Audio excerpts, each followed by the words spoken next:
Moving on, topic 11.2, power generation and transmission. So from your data booklet, we have the root mean square current, which is the maximum current output divided by root 2. We have the root mean square voltage, which is the highest magnitude of voltage over root 2. We have the resistance, which is found by the highest voltage over the highest current divided the highest voltage over the highest current, or you could use the root mean voltage over the root mean current. We have the maximum power output, which would of course be the maximum current times the maximum voltage PIV, and we have the average power, which is 1/2 times the highest current output times the highest voltage output. We have the ratio for this is the transformer equation.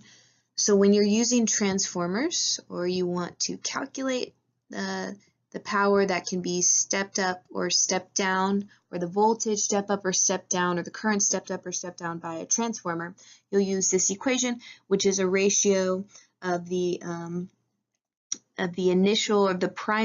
voltage in the primary coil over the voltage in the secondary coil. The P stands for primary in all of these. S is secondary.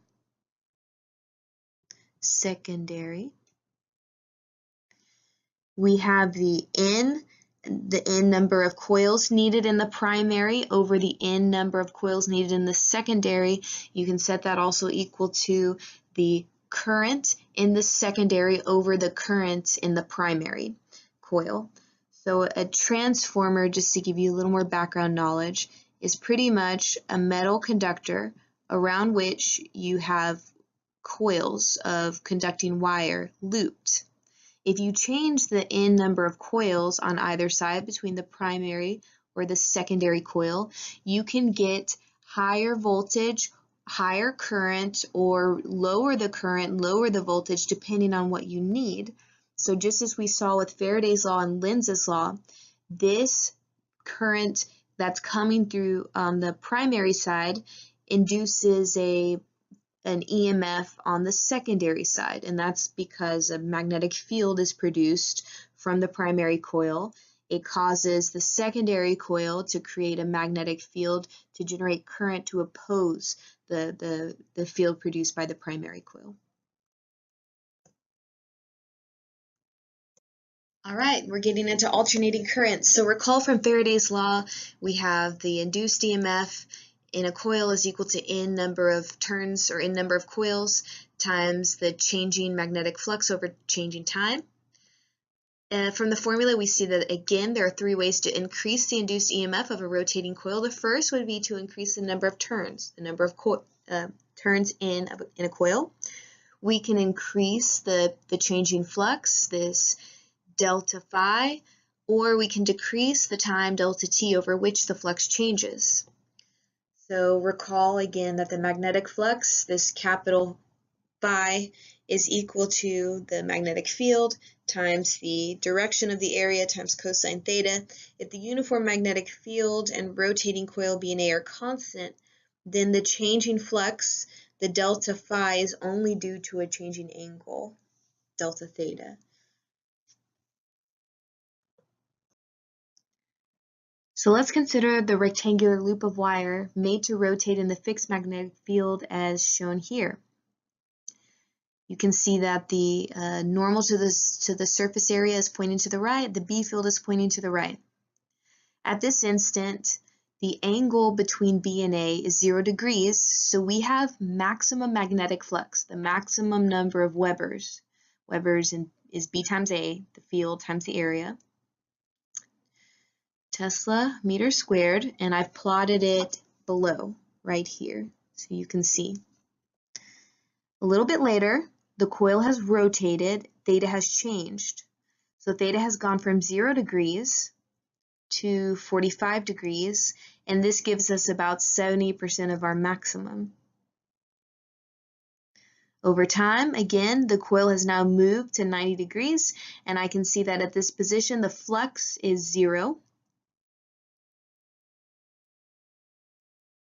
And as theta continues to increase, the flux capital phi becomes negative. A sinusoidal pattern emerges here.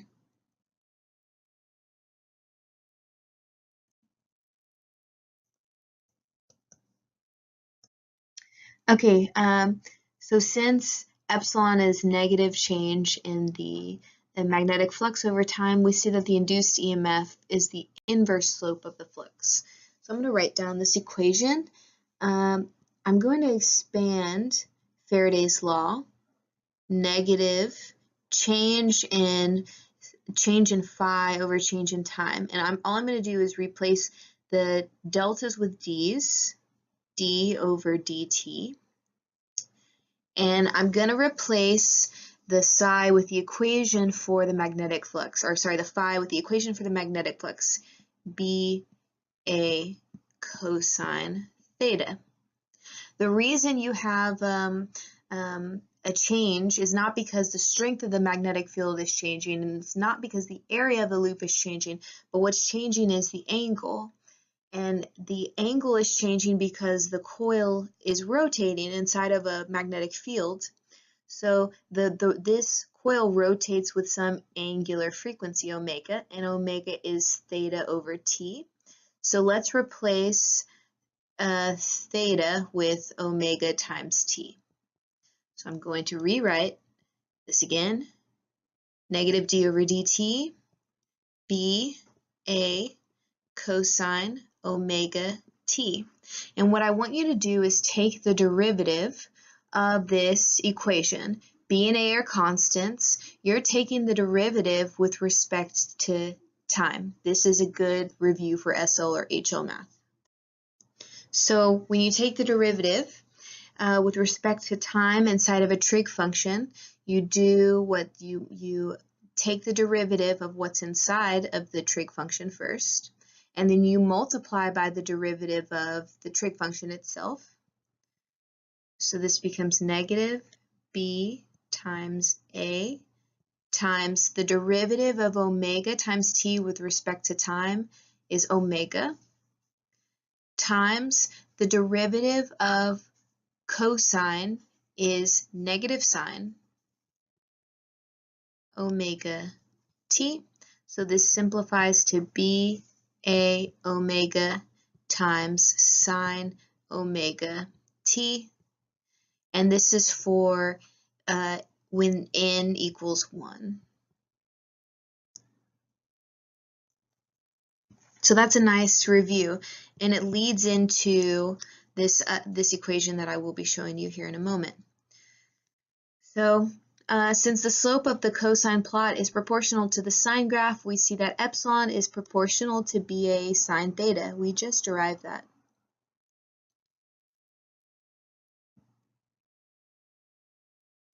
You can see they're out of phase, shifted out of phase by pi over 2, these two functions. And in topic 9.1, we learned that the constant of proportionality is the angular frequency omega measured in radians per second.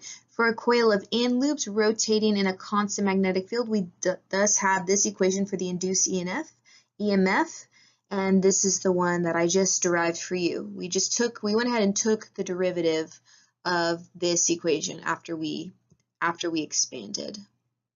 And this includes n for n number of loops or n number of coils. What I showed you is when n equals 1. So here's a simplified depiction of a one-loop generator. It moves the loop, the coil rotates with some angular frequency inside of a uniform magnetic field.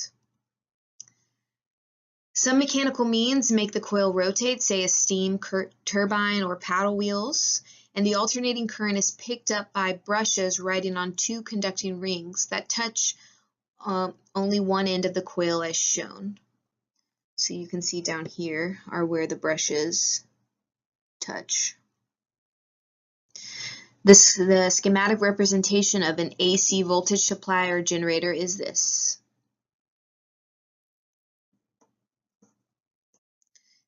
You can see these massive windings for nuclear power plant generator, and this produces alternating current.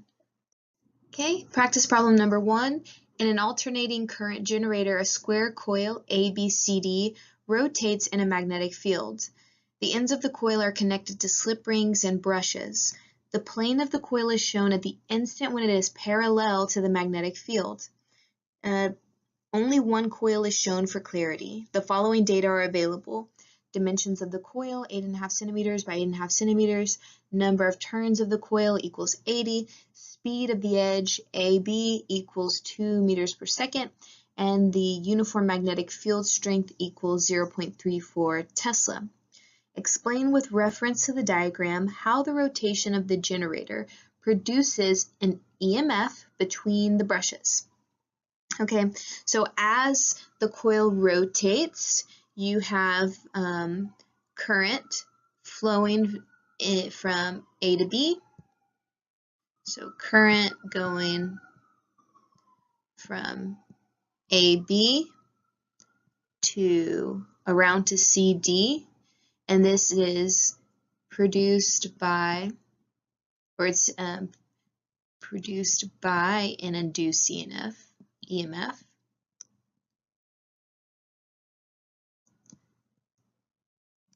Then you are going to have to explain the source of the induced EMF. Why is there an induced EMF? Induced EMF is due to Faraday's law. So you will then need to define Faraday's law.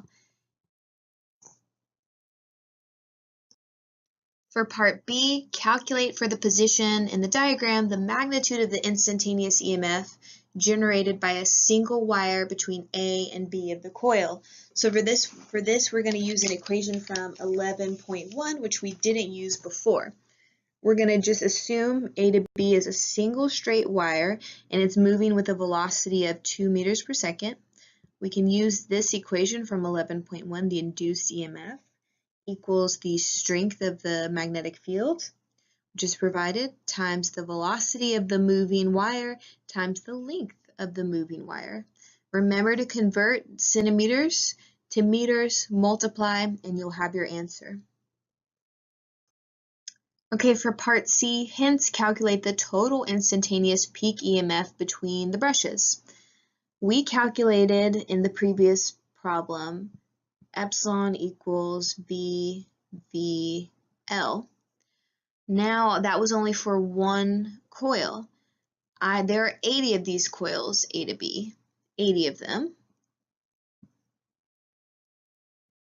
equals 80 times V times L. But there are also two sides. There's also C and D sides. So when we calculate just for A and B, we're only calculating 1/2 of the total peak EMF generated in this instance. So we will actually need to double it,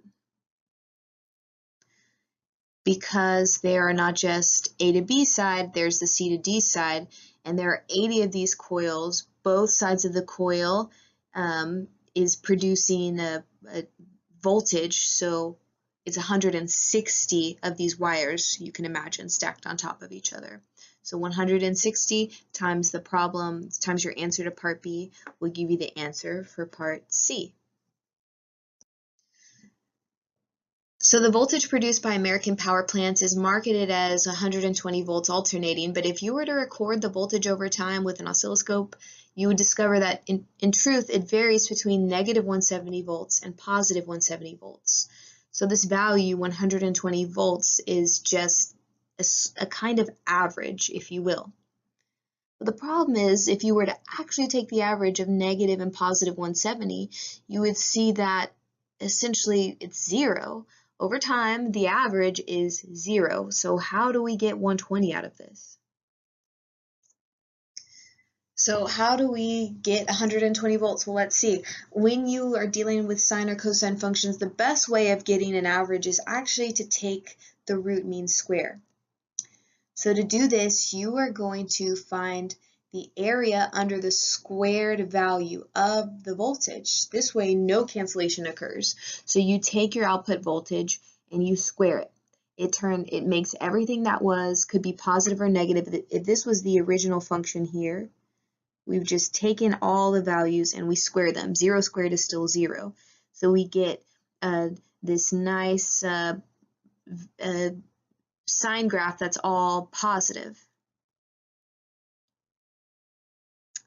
And if we look at the dashed line halfway through, this is almost the root mean square. This is the square of the root mean square.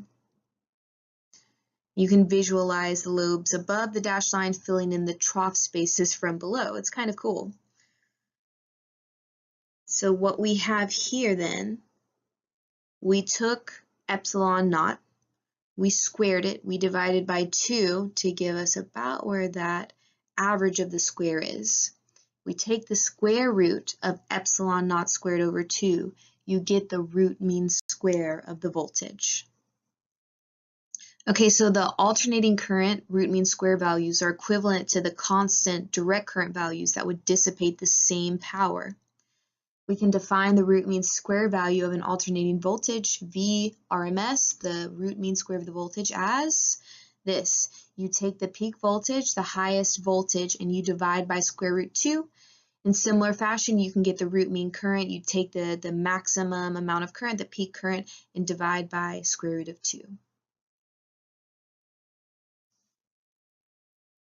Think of the root mean square values as the alternating current equivalent of a DC circuit in regards to power dissipation. Just reiterating. Okay, practice problem number 2. An alternating current is sinusoidal and has a maximum value of 1.5 amperes, so I naught equals 1.5 amps. What is the approximate value of the RMS current? This should be easy. Okay, so maybe you remember from topic 5, the power formula for a direct current is PIV, or P equals V times I, or I squared times R, or V squared over R. These are just substitutions using Ohm's law. The whole reason for using the root mean square values for AC current and voltage is this. Power consumption doesn't depend on peak voltage and peak current. It depends on the RMS values since they are an average.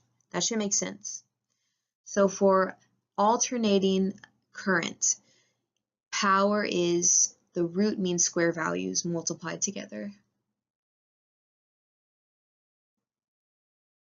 Practice problem 3. An alternating current power supply generates an EMF with a peak voltage V and delivers an average power P. What is the root mean square RMS current delivered by the power supply? So we have the peak amplitude. I think I left off the V naught, and I'm sorry about that. Okay, that should be V naught. Let me use a finer tip. V naught delivers an average power supply P. What is the root mean square current delivered by the power supply? So I know from the previous slides that power for an alternating current, this average power equals I root mean square times V root mean square, PIV.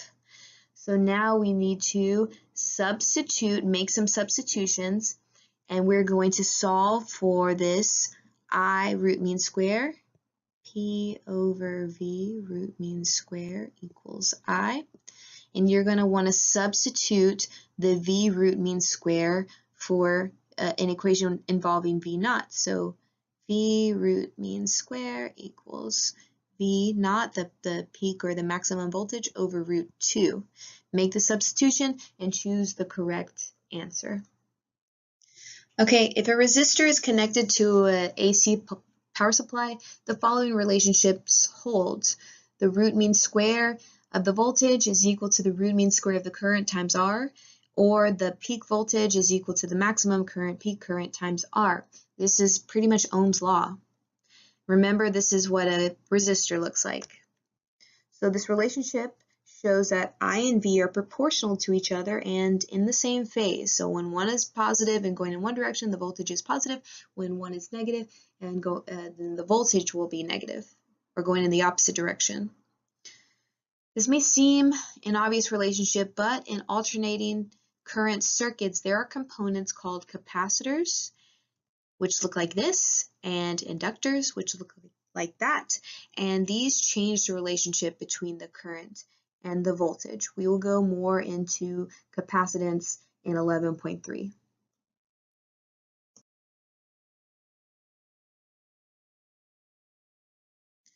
Transformers. A transformer is a device that changes a higher alternating current voltage to a lower one, called a step-down transformer, or it can take a lower alternating current voltage and transform it to a higher one. This would be step-up transformation.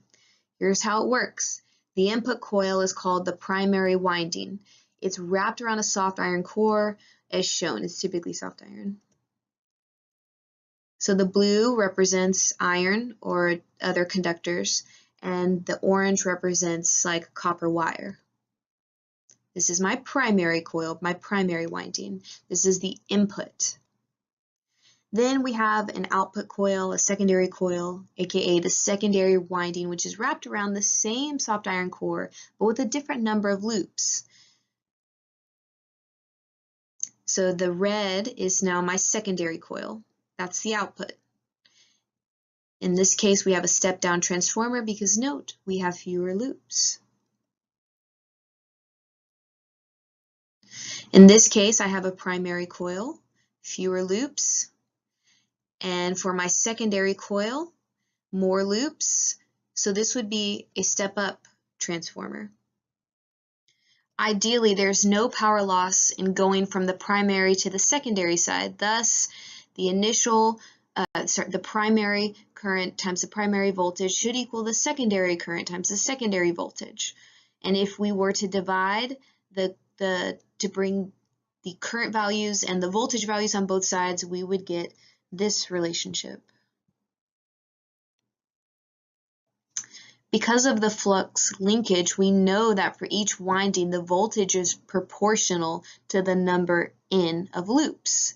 Therefore, the voltage is also proportional to N sub P, and the voltage in the secondary coil is proportional to N sub S, and we see that V over P, V sub P over V sub S equals N sub P over N sub S.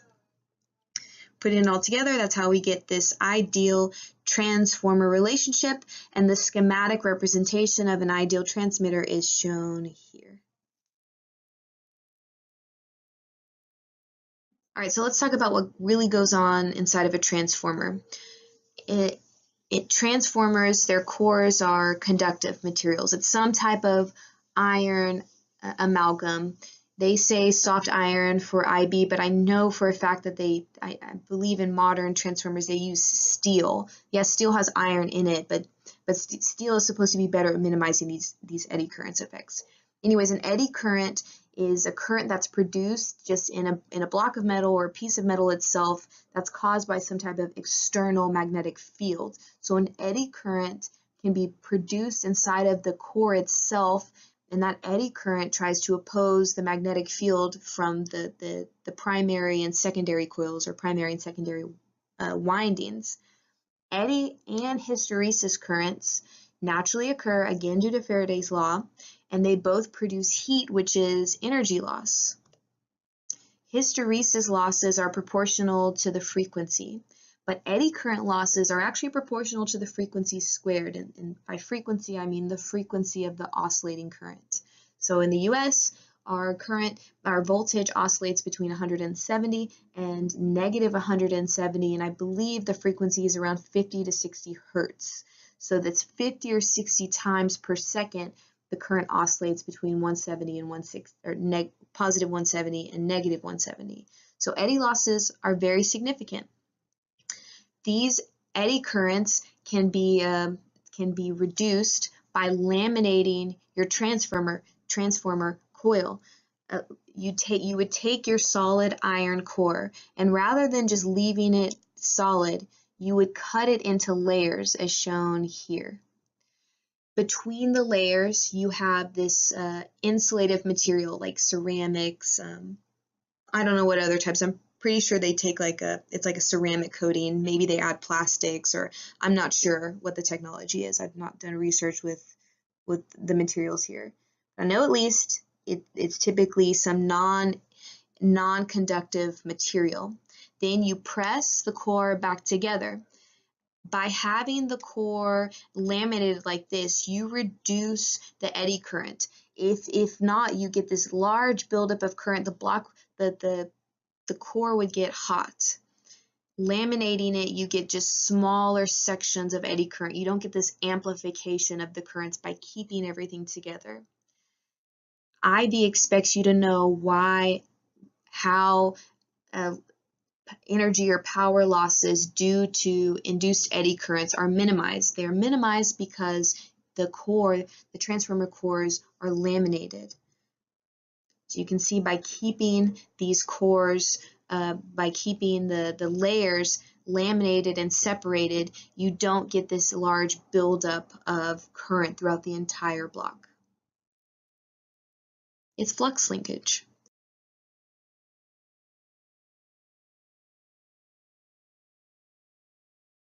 Okay, practice problem number 4. Electrical power output is produced by several alternating current generators which use transformers to deliver energy to the national electricity grid. The following data are available. Root mean square values are given. AC generator output voltage to a transformer is 25 kilovolts. The AC generator output current to a transformer is 3.9 kiloamperes. Transformer output voltage to the grid is 330 kilovolts, and the transformer efficiency is 96%.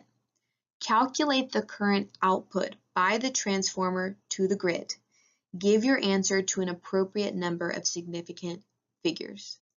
We're going to use our transformer equation, but before we can use it, we have to figure out, first of all, what the heck is going on. We have an AC generator, and this is supplying the power to first the transformer. So I'm just going to write out a little schematic, or just like give you like an energy process, where this energy is coming from, where it's going to, where it's going to. So first we have the AC generator.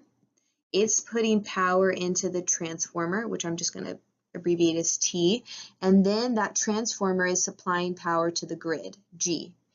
So current is going to the transformer. From the transformer, that's where the step up, step down happens, and then that power goes to the grid. So we're going to use this equation for transformers. I have voltage and current I can relate. So the current, or the voltage supplied to the primary winding, divided by the voltage supplied to the secondary coil or the secondary winding, equals the current out of the secondary divided by the current that's going into the primary. Now this current to the secondary that comes out of the secondary coil of the transformer is what goes to the grid. So this goes to grid. Okay, but only 96% of, not only, but there's 4% of this current that should go to the grid, that should come out of the secondary coil, is lost as heat. So whatever number we get when we calculate I sub s, we're going to have to multiply that by 0.96. So you're given the AC generator output voltage to the transformer, this 25 kilovolts, that's epsilon primary, so make sure you convert. The AC generator output current to a transformer, this is I sub P. Make sure to convert. Actually, everything's in kilos, so you don't have to convert. Transformer output voltage to the grid is 330 kV. Transformer output voltage to the grid. So that's E sub epsilon sub s.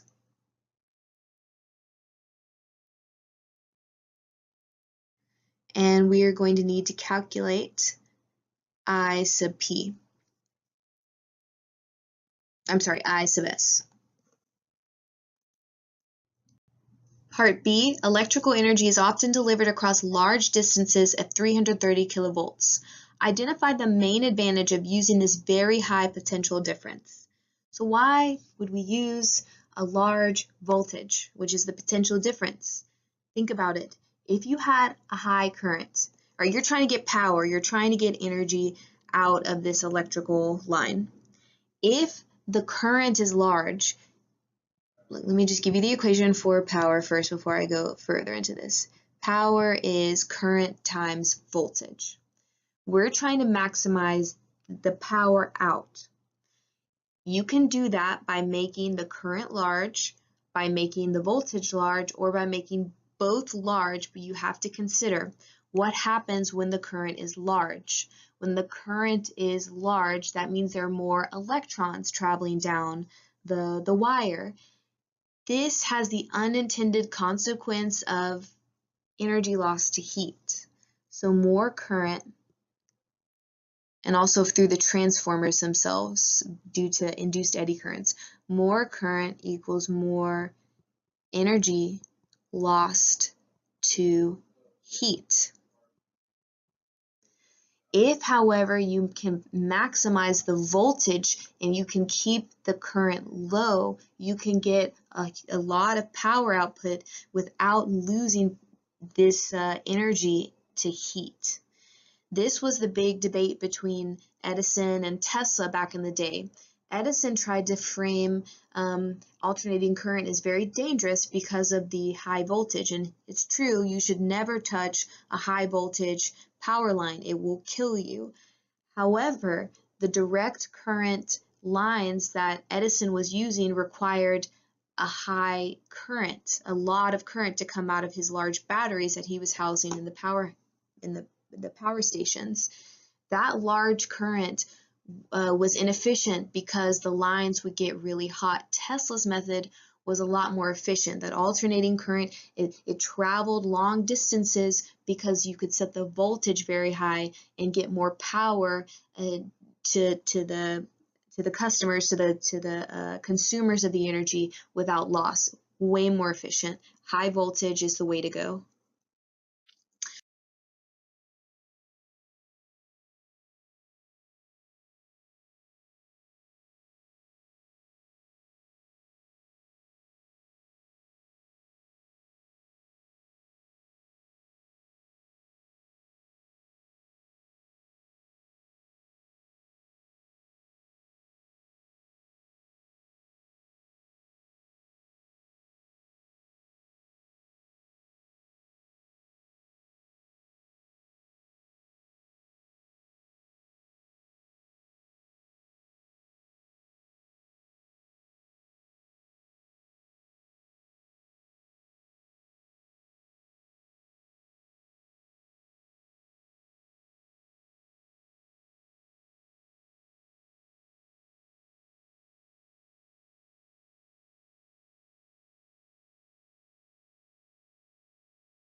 For transmission lines, the gauge of wire, the width of the wire, is determined in a trade-off between how much that extra width costs. So the wider it is, the less resistance you have. But at the same time, the wider it is, the more metal you use, so the more expensive it is. So you will have to use programs that assess that cost analysis using AI and the AI technology can really gauge markets and can give you a better understanding of all of the variables and changes involved when making these decisions. So it's not just one person in the power industry making these decisions, it's multiple people, or maybe one person building a program, writing this code to analyze the cost analysis, and then multiple people can take that data and decide what's best for the power company. Question number 5. A cable consisting of many copper wires is used to transfer electrical energy from an AC generator to an electrical load.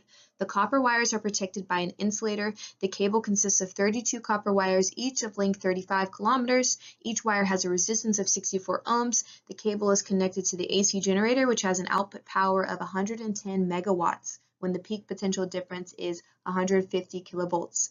The resistivity of copper is 1.7 times 10 to the minus 8 ohms times meters. Part A, calculate the radius of each wire. So for this part, you are going to need to go back to topic 5.2. Grab this equation for resistivity. Rho equals, you might remember, probably not though, the resistance times A, the cross-sectional area of the wire, all over L, where L is the length of the wire. We are looking for the radius of each wire, so the cross-sectional area of a wire, a circular wire, is a circle. A circle has an area of pi r squared. We're trying to solve for this r, lowercase r. So I'm going to go ahead and rewrite this equation, and I'll replace a with pi r squared, and then I will solve for r. And so when you do that, you get r squared equals rho times the length of wire, make sure you convert, divided by the resistance. That capital R is the resistance of the copper wire. This is the resistivity, this is rho, this resistivity, times pi, and then you're going to look for R.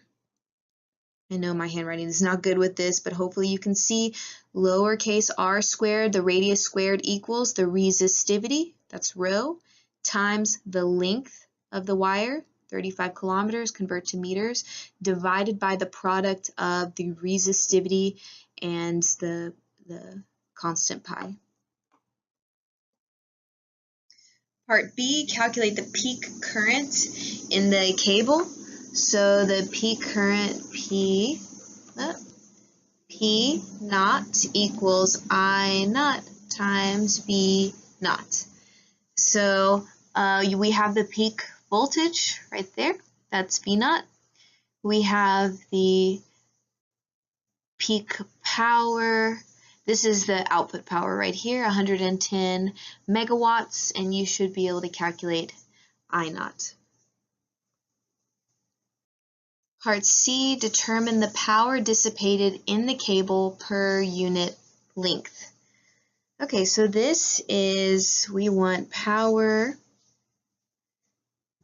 the power dissipated per length.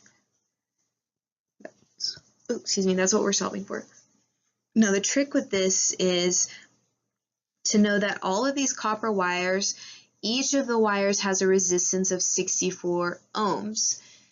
To get the power out, power equals I squared times R,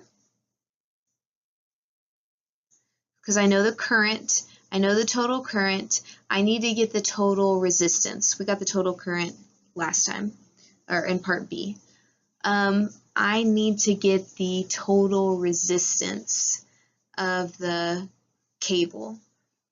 and I know the length is 35 kilometers. So how do I get the total resistance? Is it just 64? Not quite. There are 32 cables. So maybe it's 64 times 32 for the total resistance of the cable. Each wire has a resistance of 64 ohms, and there are 32 of those, but that wouldn't be correct either.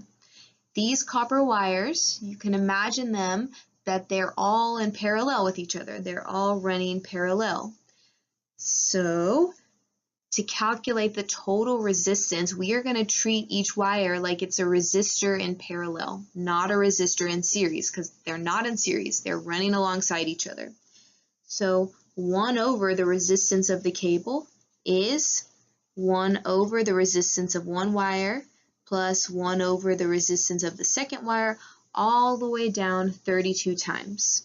So when you do 1 over the resistance of the cable, that is equal to 1 over 64 plus 1 over 64 plus 1 over 64. That's equal to 32 over 64 inverse ohms.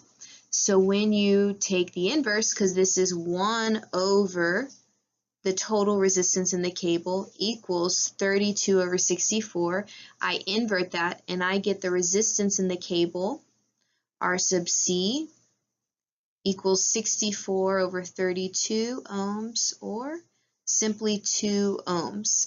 This is a very common mistake students in IB make regarding copper wires, or regarding current carrying wires inside of a cable. Cable is made up of several wires. These wires are not connected in series, they are connected parallel.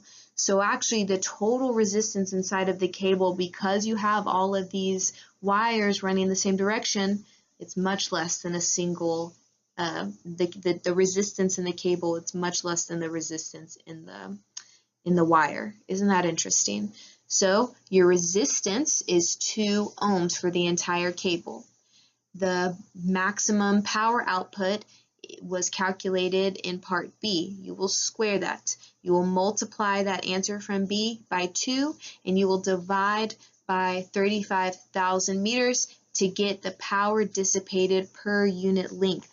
Be careful, because I know power per length is not something that you'll have in your data booklet. There's no equation for that. You just have to be able to read a problem, know what it's asking for, take your time. Power dissipated in the cable per, meaning divided by the length. And the units for this should be, what are the units for power divided by the units for length. Okay, so recall that heat loss is determined by P equals I squared times R. Since the resistance R of the transmission cable is fixed once its diameter has been chosen, the only way to reduce power loss is to reduce the current going through the cable. Since power equals B times I, if we want to minimize current, we can do that if we increase the voltage. That allows us to maintain the ideal power, or the power that we want to be transmitted. So that's the idea behind the step-up transformer at the generation side of the power grid.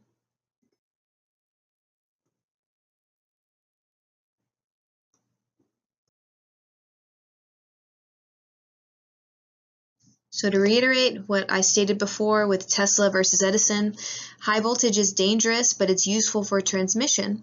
So when at the end of the transmission lines, you'll have this step-down transformer to bring the voltage down from however many hundreds of kilovolts to something that can be used by a primary customer, the power company, and then that gets stepped down to the neighborhood, through the neighborhood transformer to the home, where the secondary customer utilizes 120 volts to 240 volts.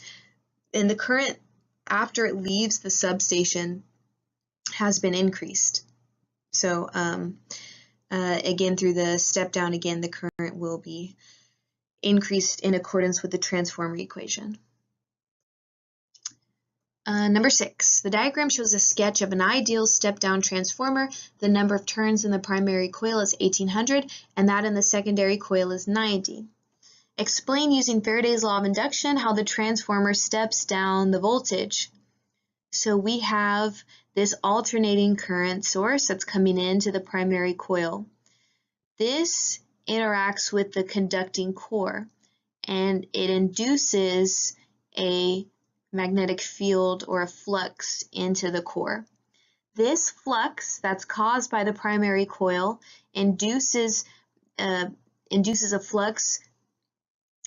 This current, this changing current, but from the primary coil, induces a magnetic flux through the laminated transformer, and that in turn, that changing magnetic flux induces an EMF in the secondary coil.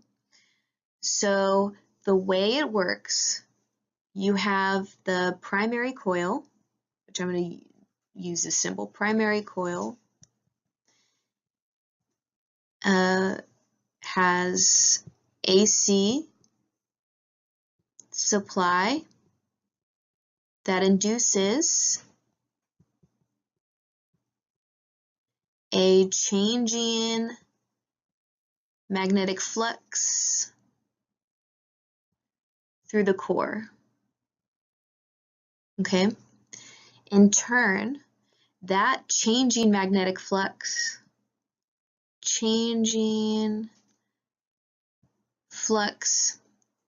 induces EMF in secondary coil, which opposes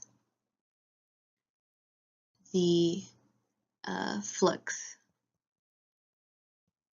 So with that explanation, that is sufficient to explain how, well, that's mostly sufficient to explain how Faraday's law of induction allows for the step down of the voltage.